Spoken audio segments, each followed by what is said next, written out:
Well, before I go back to work, which I don't know when that will be because it looks like plans have changed and I will be going to a different state rather than Utah, at least for the next few months, hopefully. I thought I'd comment on some of the more recent developments in the Republican primaries, namely the implosion of Herman Cain. Now, uh, obviously, I was against Herman Cain and I thought he was a horrible candidate. He was way too giddy on the Islamophobia. He was a Fed apologist. He didn't know anything about economics.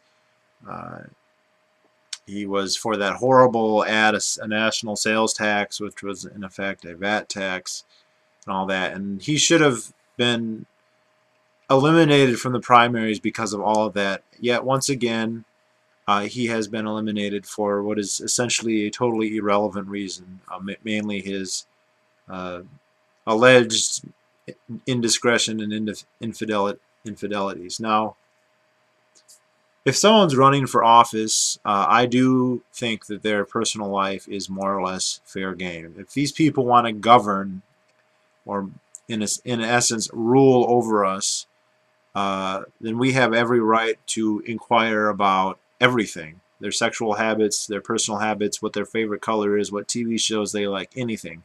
Anything and everything that we want to know, they should be obliged to tell us. But on the other hand, I do think that the sexual promiscuity and all that is, at least in and of itself, so long as it's not indicative of something else, irrelevant. Uh, but I do think it's interesting. Ryan Dawson on Rise 2 Cents has pointed this out. Uh, that so far the majority of the claims against him are only allegations. They haven't been proven. Now I know they're probably correct, but who knows? It's interesting that, as he pointed out, they didn't really come up until he was high up in the polls. And this could mean either the people who he had these liaisons with didn't care to say anything until he was popular, at which point they thought they could either hurt him more or they would get more publicity, or they are manufactured by powerful people within the media or the establishment who, for whatever reason, do not want him to get the nomination, and when it looks like he may, they either create or find skeletons in his closet. What I think is interesting, though, is that Newt Gingrich has a whole slew of indiscretions that are not allegations, but were actually front page news and are confirmed and are not denied, and yet somehow uh, nobody's bringing that up. And what we know he did was at least as bad as was alleged Cain has done. Now, who knows? Maybe in reality they both have done even worse things.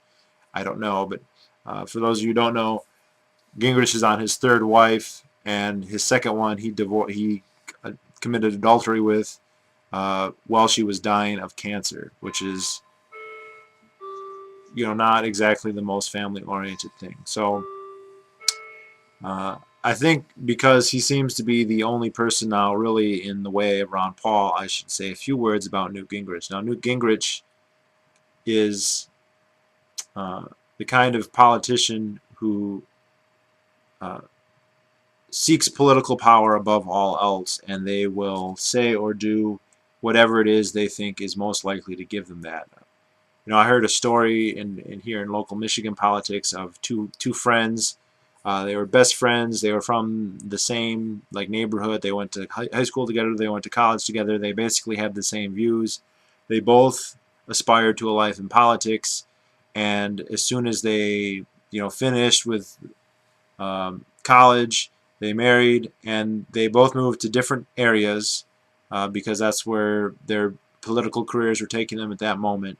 And they both immediately took on whatever the characteristics of that area were. So one of them moved to a place that was predominantly Catholic, predominantly Democrat. So he converted to, he literally converted to Catholicism, started going to Catholic Mass, however many times it would take to prove that he means it, became a Democrat. The other one moved to a evangelical Republican area, and he started, he became a Baptist. He started going to all the Republican things. He started emphasizing his ethnicity to this extent that it corresponded to the local populace. And now they're both very prominent politicians in the two different parties. But when you look at their actual records, they're not that different, and they just like chameleons took over whatever camouflage would be necessary for them to obtain political power in whatever region that they were in. And I think Gingrich is definitely that type of politician. Not every single politician is like that. Some people just, they do actually have a certain set of, maybe not principles, but proclivities, and it just so happens that they live in a place where that will fly. That does happen. There's probably a large number of politicians who are like that. I don't think it's a majority, but it's probably quite a few. But Gingrich is the type who is a chameleon. Now, of the chameleon type, I think there's two other types. There's two subsets. There's one set who actually has a set of principles, and they ignore these to the extent that they need to for their political power. And then there's the other set who they don't have any political principles whatsoever. They will do.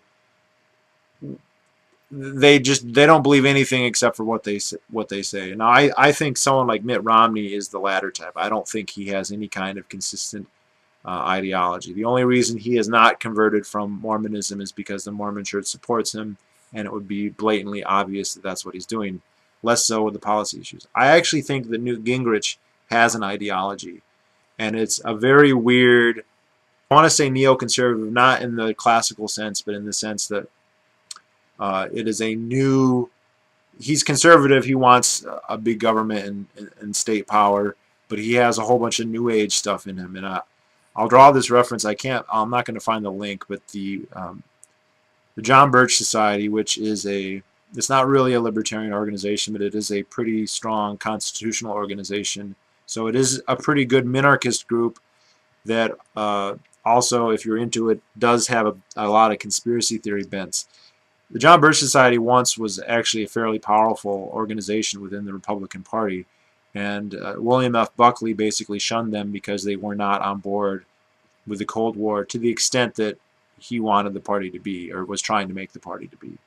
And so they were basically shunned out of the party, but they have continued to exist. Anyway, they've done a number of, you'd call them informational videos about Newt Gingrich and his New Age philosophy, and they base it on the fact that when he took over the Congress, he in the 90s, he gave out a reading list which did not include the Constitution or the Declaration of Independence, the Federalist Papers or the Anti-Federalist Papers, or anything any minarchist in good standing would ever think to read. Not Bastia, not anything. Certainly, but he did give them some very New Agey kind of Age of Aquarius.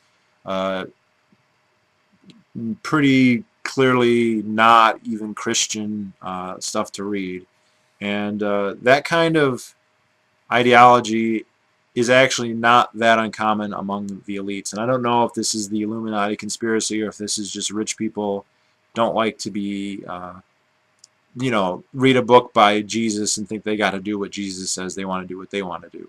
There's a famous video of George Bush, I think while he was president, the reporter asked him if he thought Muslims went to heaven, and he said that we all come through God. We all get to God in different ways. Now, I'm not a Christian and I'm not a theologian, but I've been to Bible study enough to know that that is a totally ecumenical and non-Christian belief. You do not get to heaven through Islam ever in Christianity.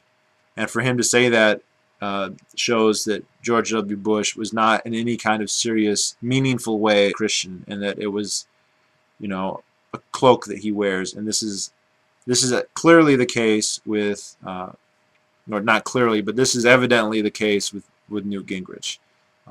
It's also clear, I say he's a chameleon because if you look at like when he was in college, when he was younger, he was much more I would say libertine and New Age, and when he decided to enter politics, he's from Georgia, he goes to a conservative party in Georgia, and then he becomes a Republican. The other evidence that he doesn't mean what he said, that in no way is he kind of small government, is that when he did take power in the House, he did not fulfill anything like his contract with America promised. A lot of sincere conservatives really believed that that was going to usher in, that was going to kill the New Deal, and we were going to go back to a return to normalcy after 60 years of socialism and quasi-socialism. And he never even made any serious attempt to do that.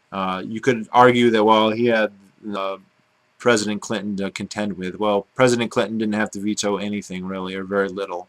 Uh, the uh, I've also heard reports that some of the new Republicans who were elected in that landslide were like the Tea Party. They were more serious, and they said, okay, when are we going to repeal Social Security? And they were told that that was the campaign talk. Now we're in power. We are going to govern.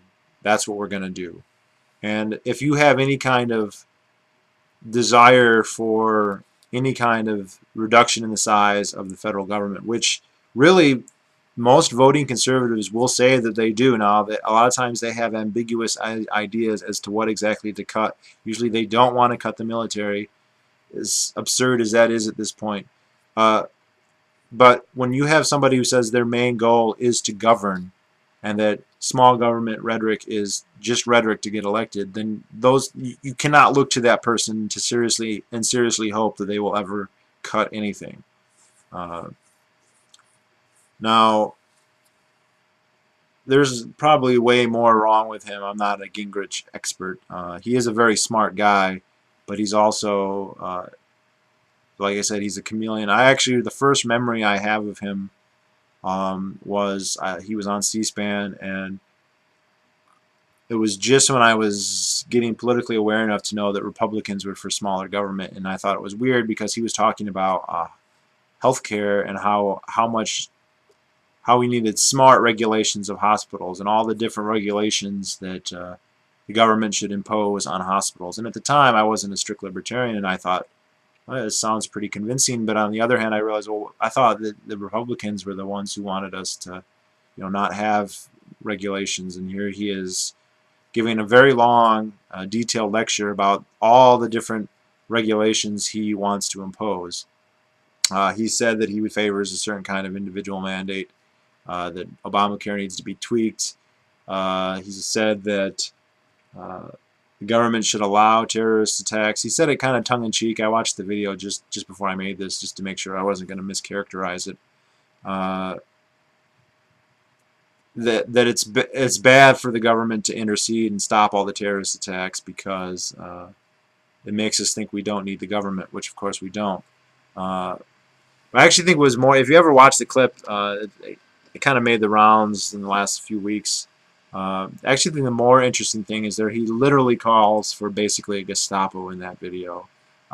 He calls for a double standard whereby we have domestic law enforcement, which follows the Bill of Rights and due process and trial and all that, and then a very aggressive extrajudicial.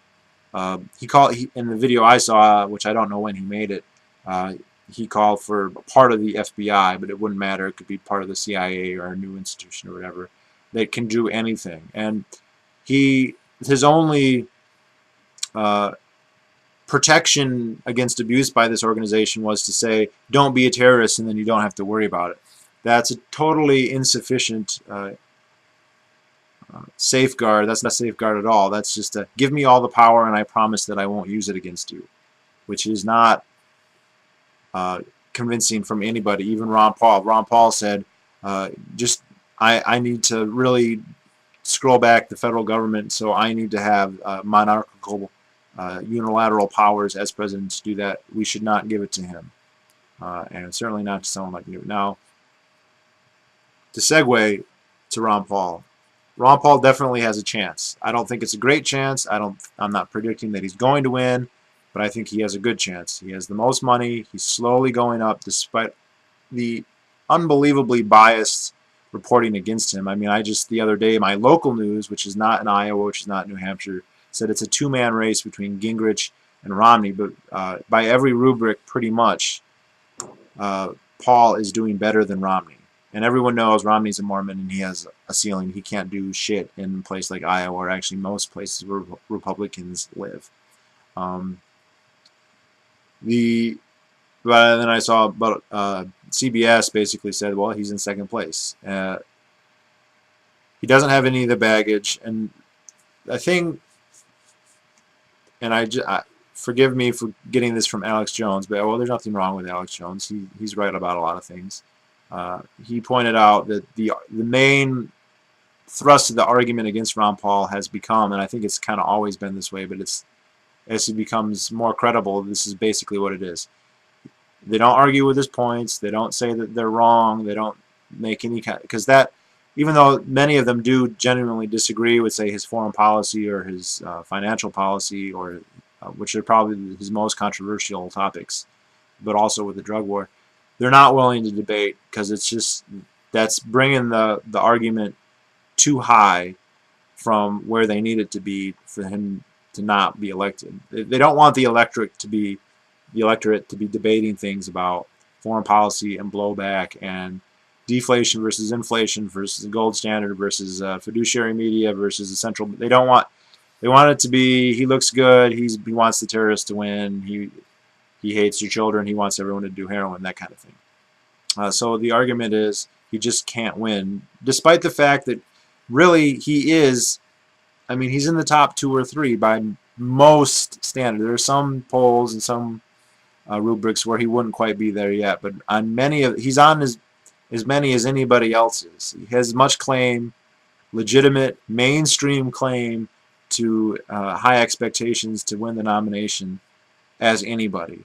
And I've heard other people saying, and this is becoming very clear, he could threaten them and say, if you don't nominate me, I will run as a third party, and that will guarantee that Obama will win. I don't think that will work. Why? Because the power elites, the establishment, don't care which of the mainstream candidates win as long as it is not Paul. The power elites, the big-time Republicans, and the big-time Democrats. I'm talking Mitch McConnell would much rather Barack Obama be president than Ron Paul be president. Much rather than Barack Obama. Because Mitch McConnell, to be elected, he puts in all this stuff about what his state's going to get, and Barack Obama will sign all that stuff. Ron Paul will not. So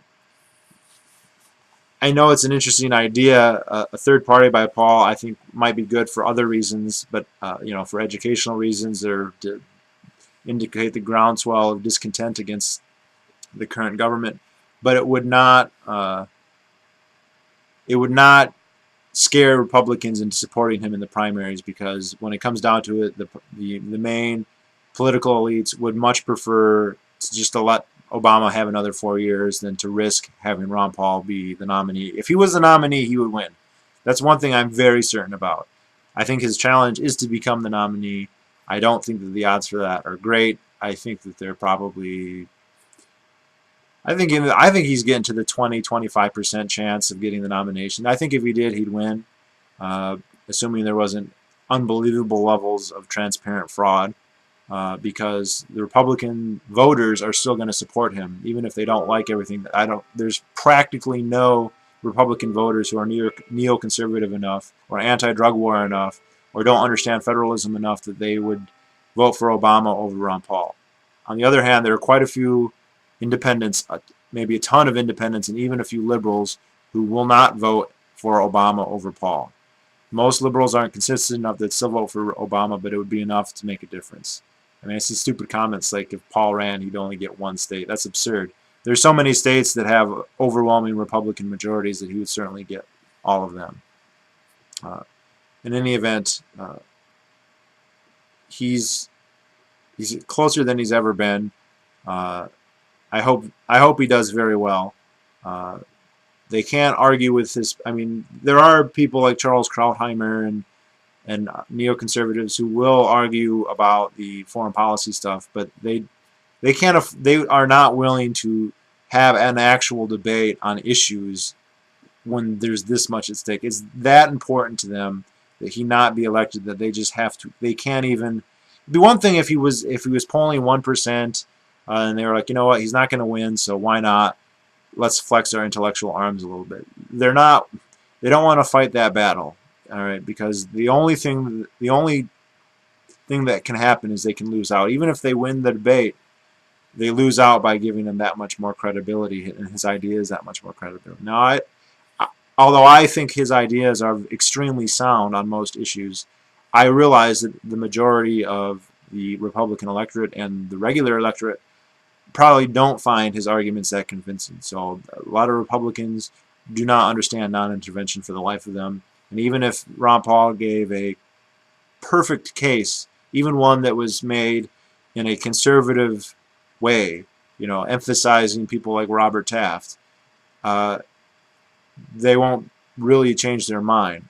But Gingrich is such a train wreck, McCain is such a train wreck, and Santorum is such a nobody that they may have to accept him. And the other thing is he's fucking kryptonite to Obama. That's what the one thing for all you really partisan conservatives out there who really hate Obama, like you should, because Obama's a terrible, horrible president, and just a terrible, horrible man. Well, Ron Paul is like the Achilles heel to this guy. All the normal things that Obama would use against a Republican contender mean nothing when used against Ron Paul. And if you want a real, I would just love to see a debate with him and Paul. Paul's not the best debater. He's not the best speaker. He's a little old. I don't think he's senile, but he's not necessarily on the top of his game. If you watched when he ran in '88, he was a little bit more feisty, and that would have been awesome. But he's going to bring up the right principles and the right arguments, and it's something we haven't seen in a debate literally forever, except maybe on accident every once in a while.